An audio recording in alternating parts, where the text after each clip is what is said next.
I am the Craft Dad. Alright, this is what you've all been waiting for, Foam Sword final part. I had intended this to be a more lengthy and detailed video, but due to time, I ended up not getting all the shots.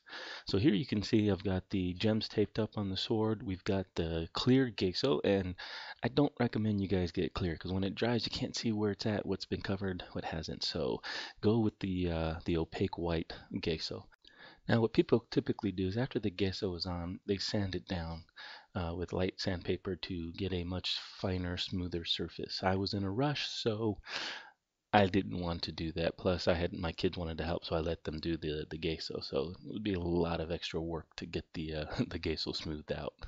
As you can see here, I'm shoving paper into the cover the LED that's in the open slot because I decided I'm going to use primer spray. Using a primer spray works really well because the foam doesn't get a chance to really soak it up, and it gives you a nice surface to paint on. However, I do recommend you get a white primer and not a gray primer if you want bright colors. If you want darker looking colors, then use the gray primer. Since I only had gray at this time, that's what I went and used. When using the primer spray, it's best to do it in several passes, doing a light coat, letting it dry, and then doing a lighter coat. When you do use the primer, you want to make sure you let the primer spray completely set before you start trying to paint over it again.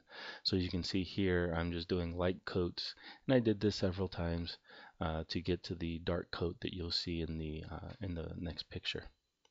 Again, the white primer would have been better because I wanted these colors to really pop. So I ended up having to use a lot of extra paint in order to make the colors much brighter. It's best to take your time when you're actually doing the painting part, because if you rush it, you can end up ruining the hard work that you did. You want to make sure you do the primer at various angles to get into the different crevices and cracks. This is why it's good to do light coats, because if you do a heavy coat, it's going to drip everywhere, it's going to clog up stuff, and you can even lose the detail that you have on the sword. Now, if you wanted to use other spray paint to to color your items, then you can use that.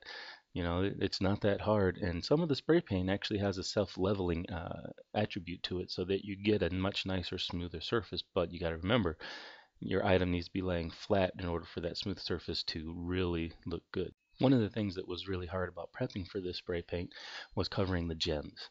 The tape really didn't want to stick to the gems, and I didn't really have anything else to put on the gems to cover them up and make them stay.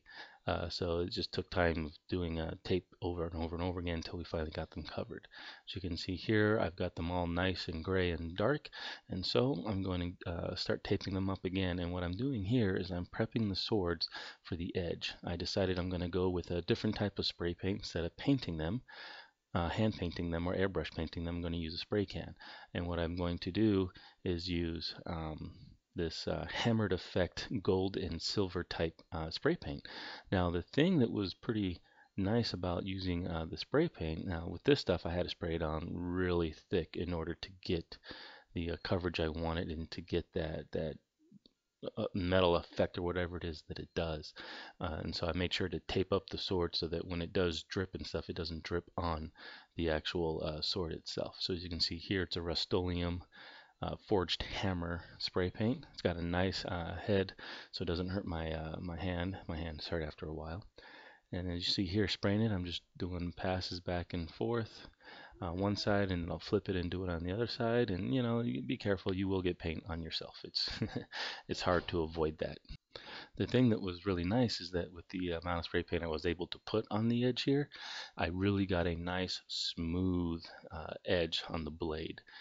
It didn't have any of the defects or divots, or you couldn't really notice the divots and stuff, and the texture was nice and smooth, unlike the other parts of the sword where it's more textured and rough, like it's an effect I wanted.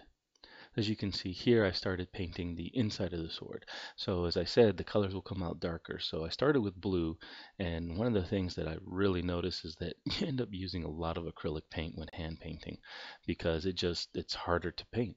And then I used a lighter blue on the inside, and really it's probably better to water it down. will help the acrylic last longer. And you can paint it, but you got to be careful how watery you make it, because then it'll get messy and you can get it everywhere. Uh, After a while, you want to go back over a place. You can to make it a brighter color, like I had to do with the red. As you'll see here in this picture, the red on the very tip in the design is much brighter than the red on the back.